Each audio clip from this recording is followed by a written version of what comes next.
నమస్తే, welcome to ఆకాశం TV. నేను మీ నాగేష్. ఈరోజు వార్తల్లో ముఖ్య అంశాల గురించి చర్చించడానికి అయితే నేను రెడీగా ఉన్నా.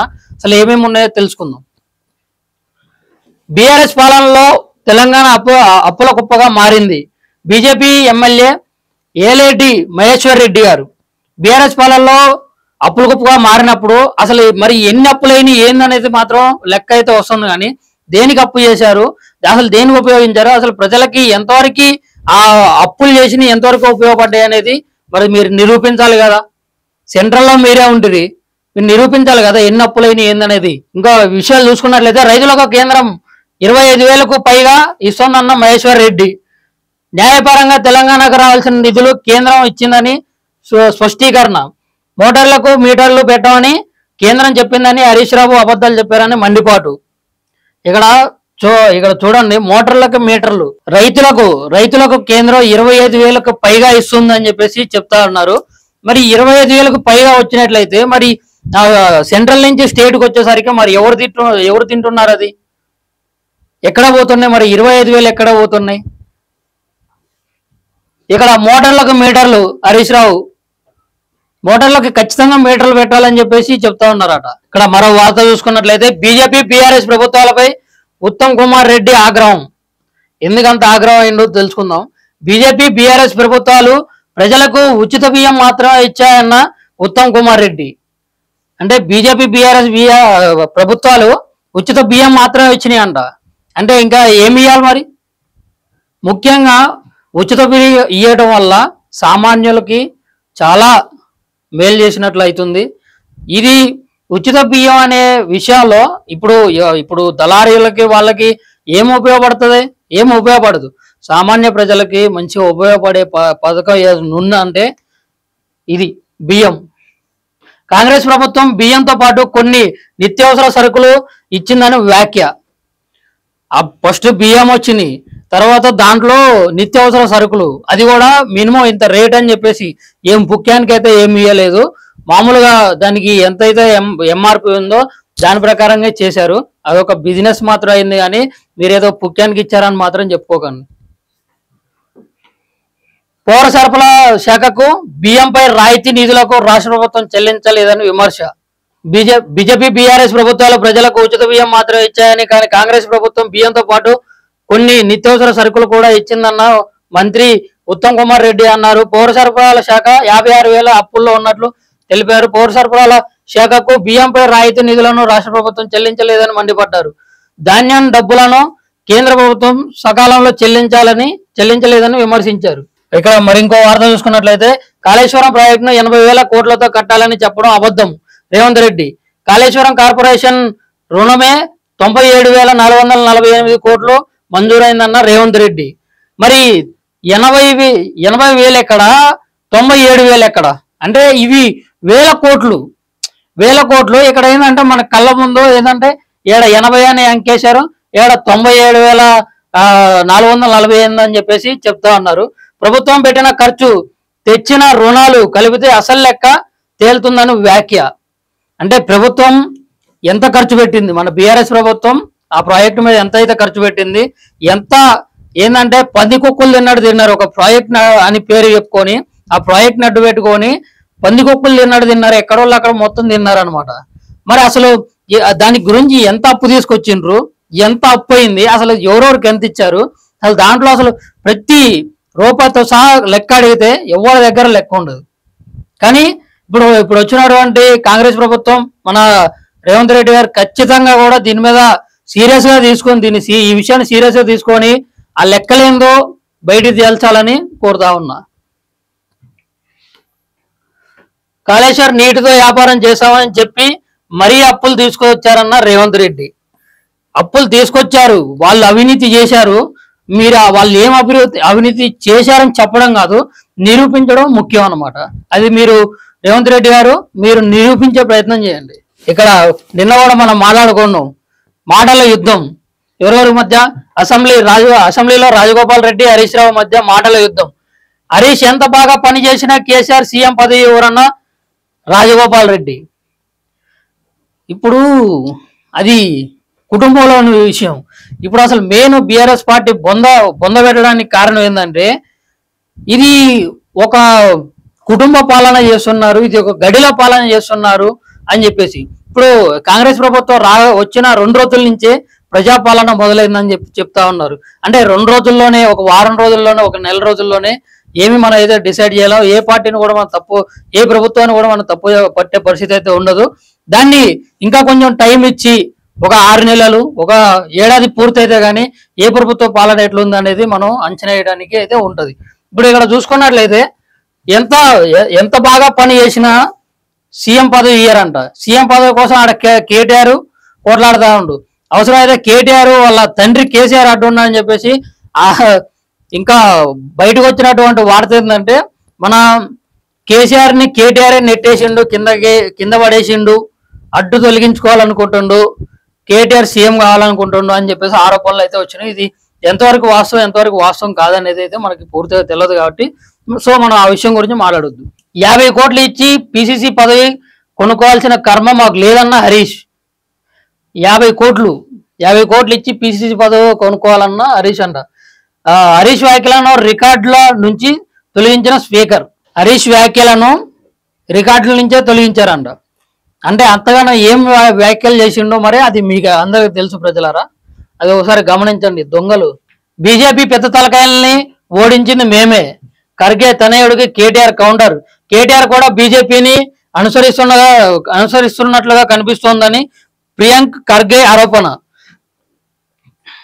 మీరు కూడా ఈ ఇష్యూలో చేరాలని నిర్ణయించుకున్నందుకు సంతోషమన్న కేటీఆర్. సునీల్ అండ్ టీం ప్రచారం పట్ల జాగ్రత్త ఉండడం మంచిదని సూచన. పెద్ద తలకాయల్ని మీరు కాదు ఓడించింది, మీరు కాదండి ఓడించింది పెద్ద తలకాయలు. ఇక్కడ మన రాష్ట్రంలో బీజేపీ పార్టీ రావడం కొంచెం కష్టం అని ప్రజలకు అర్థమైంది. దానివల్ల మాత్రమే ప్రజలంతా కూడా కాంగ్రెస్ వైపు మొగ్గు చూపించారు. ఎందుకంటే కాంగ్రెస్ వస్తే ఇంతకుముందు ఉన్నటువంటి పాలనలో కన్నా ఇప్పుడు 10 సంవత్సరాల అపోజిషన్ లో ఉంది. కాంగ్రెస్ పార్టీని గెలిపించుకుంటే మన రాష్ట్రం బాగుపడుతుంది, మన రాష్ట్ర ప్రజలు బాగుపడతారు. మన కూతుర్లకి కానీ, కొడుకు కూతుర్లకి, పిల్లలకి మన ఉద్యోగాలు వస్తాయి అని చెప్పేసి ఆశతో కాంగ్రెస్ పార్టీకి ఓటేయడం అయితే జరిగింది.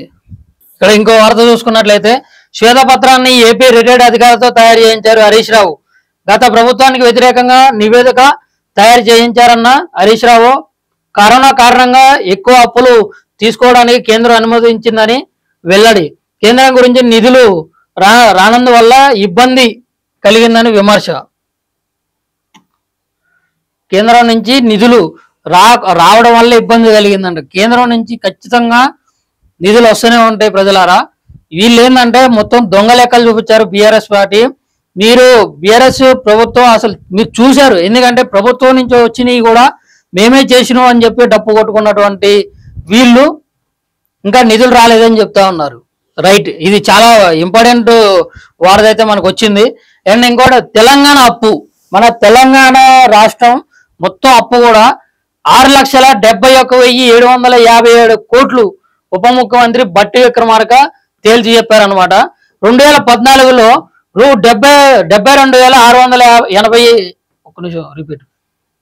2014లో రూ 72,658 కోట్ల అప్పులో ఉన్న రాష్ట్రం అప్పట్లో ఖజానాలో 100 రోజులకు సరిపడా సొమ్ము.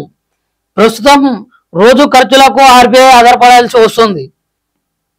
రాష్ట్ర ఆర్థిక పరిస్థితిపై శ్వేతపత్రం విడుదల చేసిన డిప్యూటీ సీఎం.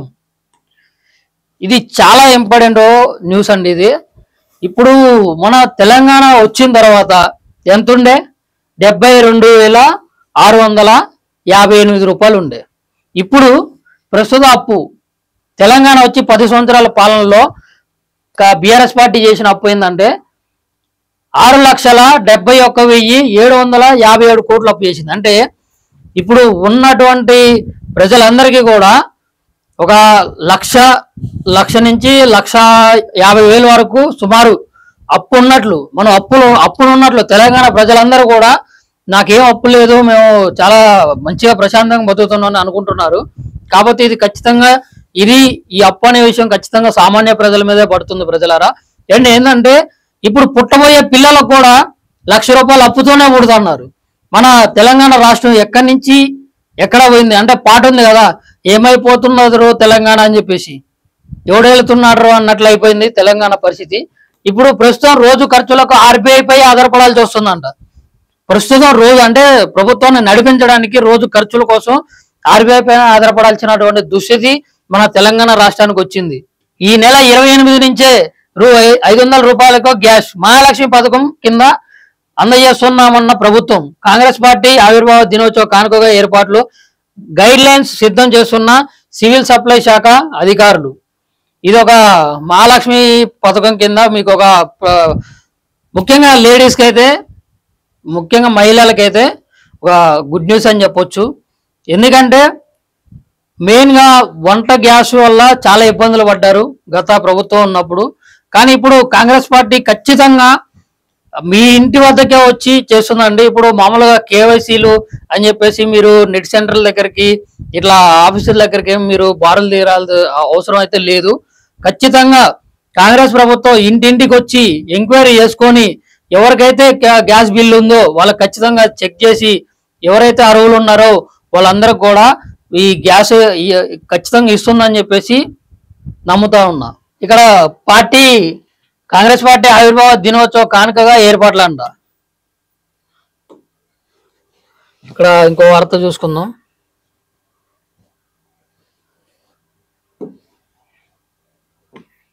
ఇక్కడ ఎన్నో వార్త ఉందో చూడండి. 42 పేజీల నోట్ ఇచ్చి వెంటనే మాట్లాడమంటే ఎలా అధ్యక్ష హరీష్ రావు.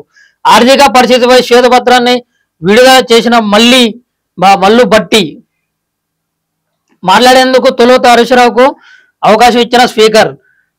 నోట్ చదవడానికి కొంత సమయం కావాలన్న హరీష్ రావు. ఇక్కడ ఇంకో వార్త చూసుకున్నట్లయితే ఎన్నో ఆశలతో తెచ్చుకున్న తెలంగాణ కళలన్నీ కళలయ్యాయి. మల్లు బట్టి విక్రమార్క మన ముఖ్యమంత్రి గారు రాష్ట్ర ఆర్థిక పరిస్థితిపై శ్వేతపత్రం విడుదల చేసిన మల్లు బట్టి విక్రమార్క రోజువారీ ఖర్చులకు కూడా నిధులు లేవన్న డిప్యూటీ సీఎం వాస్తవ పరిస్థితి ప్రజలకు తెలియాల్సి ఉందని వ్యాఖ్య. ఇక్కడ ముచ్చటేందంటే ప్రజలరా, ఇప్పుడు కర్ణాటకలో కర్ణాటకలో కూడా కాంగ్రెస్ ప్రభుత్వం అధికారంలోకి వచ్చింది. ఇప్పుడు 6 గ్యారెంటీలు అని చెప్పేసి మొత్తుకొని అధికారంలోకి వచ్చినప్పటికీ ఇప్పుడు మరి అసలు రాష్ట్రంలో ఉన్నటువంటి ఆర్థిక పరిస్థితి ఏంది, మేము అసలు ఆ పెట్టినటువంటి పథకాలు ఏవైతే ఉన్నాయో ఆ పథకాలన్నీ మేము ప్రజలకి చెప్పినట్లుగా ఇవ్వగలమా లేదా, ఒకవేళ ఇస్తే ఎట్లా ఒక ప్లానింగ్ ఒక ప్రణాళిక అనేది ఉండాలి. ఏంటంటే ఎలక్షన్ ఇట్లా నోటిఫికేషన్ పడింది ఎమ్మటే మనం ఎట్లా చేయాలి ఏందనేది ఒక మేనిఫెస్టో రిలీజ్ చేశారు, దాని గురించి ప్రజల్లో పంపించారు. ఏదో దీన్ని ఏంటంటే ఈ కాంగ్రెస్ ప్రభుత్వం ఖచ్చితంగా కూడా ఇచ్చిన 6 గ్యారెంటీలని ఇచ్చినటువంటి ఏవైతే హామీలని నిలబెట్టుకుంటే ఇంకా 4-5 సార్లు కూడా మన కాంగ్రెస్ ప్రభుత్వమే మన తెలంగాణ రాష్ట్రాన్ని పాలిస్తుందని అనుకుంటున్నా. ఇక్కడ ఇంకో వార్త చూసుకున్నట్లయితే అక్బరుద్దీన్ ఓవైసీ ఓకే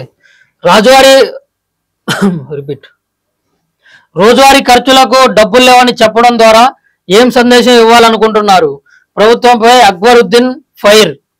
బీఆర్ఎస్ పాలనలో తెలంగాణ దివాలా తీసిందని చెప్పడం సరికాదన్న అక్బరుద్దీన్. రాష్ట్రానికి వచ్చే పరిశ్రమలకు ఎలాంటి చెప్పి తప్పుడు సంకేతాలు ఇవ్వొద్దని సూచన. రాష్ట్రాల కేంద్రం కూడా అప్పులు చేసిందన్న అక్బరుద్దీన్. ఇక్కడ ముచ్చటేందంటే రాష్ట్రాల లాగా కేంద్రం కూడా అప్పులు చేసింది. అంటే ఇక్కడ రాష్ట్రం చేసే అప్పులు రాష్ట్రం చేసింది, కేంద్రం చేసే అప్పులు కేంద్రం చేసింది. మొత్తం మన భారతదేశం అప్పులు పాలైపోయింది.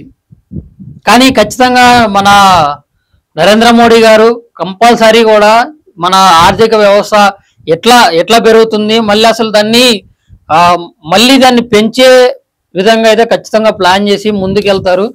ఇది పెద్ద సమస్య కాదండి. ముందు మెయిన్గా ఏంటంటే దేశవ్యాప్తంగా కాకుండా మన రాష్ట్ర వ్యాప్తంగా చూసుకున్నట్లయితే ఈ అప్పుల్లోంచి, ఈ గుడువులోంచి, ఈ గుంటలోంచి ఎట్లా బయటికి రావాలనేది ఆలోచించాలా. మరి ఇప్పుడు ఫ్రీ గ్యారెంటీలు అన్ని ఫ్రీ 6 గ్యారెంటీలు ఇట్లా మేము ఇస్తామని చెప్తా ఉన్నది. మరి ఇంకా ఈ 6,70,000 కోట్లతో ఆగిపోద్దాం మన రాష్ట్ర ప్రభుత్వం. ఇంకా ఈ కాంగ్రెస్ ప్రభుత్వం ఇచ్చినటువంటి 6 గ్యారెంటీలతో ఇంకా అప్పులు పాలయ్యే అవకాశం ఉందనేది చూడాలి. మరొక స్పీడ్ న్యూస్లో కలుద్దాం. అంతవరకు సెలవు.